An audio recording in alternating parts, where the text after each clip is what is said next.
This is just a warning. So Francis Ngannou, as you know, he's fighting for the heavyweight title in the UFC event on early hours of Sunday morning UK time. We are covering it. And people have been talking about a quote that's come out because it's very rare for a UFC fighter, especially someone who looks like Francis, who's like a big, strong man, to open up like this. Said, "I don't find it fun to talk about my childhood. It's not happy for me. It's sad. I always admire people when I sit around and see people, friends or something else, talking about their childhood, their friends when they were kids, all the things they were doing, cartoons, kind of like the culture. I feel like those parts of my life are missing, and no matter what I do, I can't really fill it up. That's why in some way, I'm still trying to deal with that childhood. Winning a UFC belt for me would be my own way to answer that, would be my own way to show those people from my childhood that after all, I wasn't bad." Wow. It sounds like he's really carrying something there, isn't he? God. I feel for him. Yeah. The man, when you hear his story,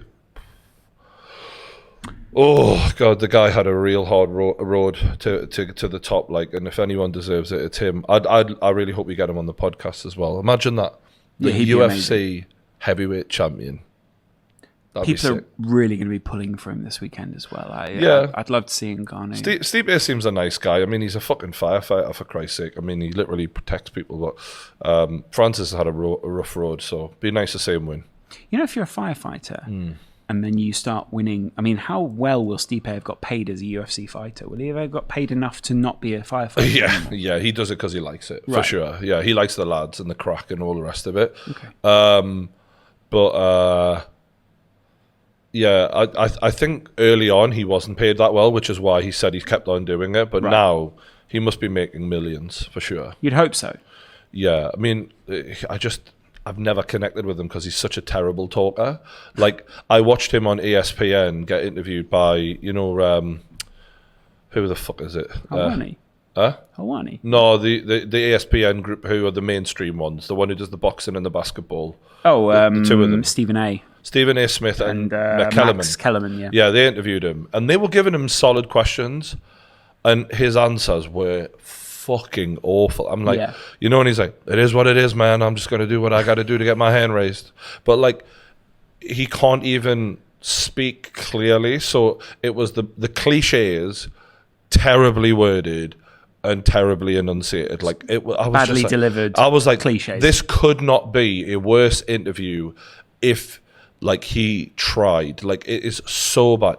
And the UFC must be praying because although, he's not a bad-looking guy, he's a firefighter, you'd think to yourself, that should be marketable. He's so bad at talking. And I mean, like awful. People in this country, we give, like, Harry Kane a bit of joking stick. Like, he is the worst talker I could possibly imagine. If anything, it would be better if he couldn't speak English so that there was some mystique around him. Yeah. Like, he just spoke very bluntly in another one language. Word answers. Yeah. It's just like, no. I come to fight. Like, if he was that, it would be more marketable. But because he's just a bang average crap personality, it's awful for the... So whereas in Francis Ngannou, they've got a man who's chiseled from stone, hence why Gymshark are signing him. He looks the part. And by the way, he knocks people out in a minute every time he fights. The UFC must be praying that Francis wins because in him, they have got that Mike Tyson character who potentially, they can explore his backstory. He's got levels. He seems like an intelligent, smart guy. And another thing is, having a heavyweight champion from Africa, it's a really special thing, given all the history of fighters who originally, are from there. So, I can't wait for it this weekend. I might as well do my little prediction now. We might even clip this up probably. What are your thoughts for the fight? Like, ahead of it, obviously Miocic. He's been a good champion. Has it been his time though? Okay, so here's how I say this: Miocic is a very well-rounded fighter. Ngannou in the past was just a good puncher, and that's why when they fought, Miocic did what he had to do, stayed away from the hard punches, kept wrestling him, and eventually he sapped the energy from Ngannou and just out-wrestled him for the rest of the fight. A bit like what people do to Conor McGregor. Yeah. You know what I mean? That's usually the goal with them a lot of the time. But now I've seen him fight some more wrestlers. Cain Velasquez was one of them. He dropped them, you know what I mean? And his last 4 fights, the total time that they've lasted as a collective is about 3 minutes. Wow. Okay. Yeah. Yeah. You know, and this is the thing is, Stipe Miocic was fighting Daniel Cormier, who was, in my opinion, a tougher opponent. He's probably got some miles on him now. And one other thing I'm a little bit worried about is Stipe is coming in lighter than he did the first time. Okay. So he's about 10 pounds lighter. I think he was like 240. Now he's about 230. Francis is 265. Mm-hmm. And he's probably cutting down to make 265. So that weight could make a little bit of a difference in how his ability to take the punches from Francis that he couldn't take last time. Yeah. So I'm fascinated to see how that goes. Personally, it comes down to one thing for my prediction. In order for Stipe to win the fight, he's got to do a lot of things right. Yeah. You've got to avoid a lot. You've got to, zig when he zags, and it's millimeters. Whereas Francis, he just has to connect that one time properly and you're going out.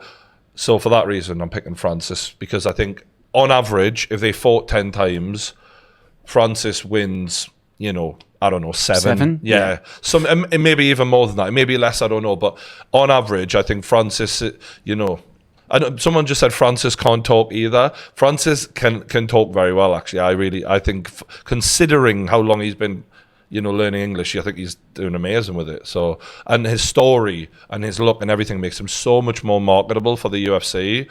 They are going to be praying he wins this as well, because if you imagine him being the destroyer that he is, and then you've got John Jones set up for whoever wins is fighting Jones. Yeah. That Ngannou versus Jones. Jones is rated the greatest of all time versus this new Mike Tyson-like figure. That would make so much money. You know what I mean? So that's my prediction. Let us know who you think's going to win, guys. Incredible stuff. We're going to be there from the early hours of the morning on Sunday morning, Saturday night, whatever you want to call it.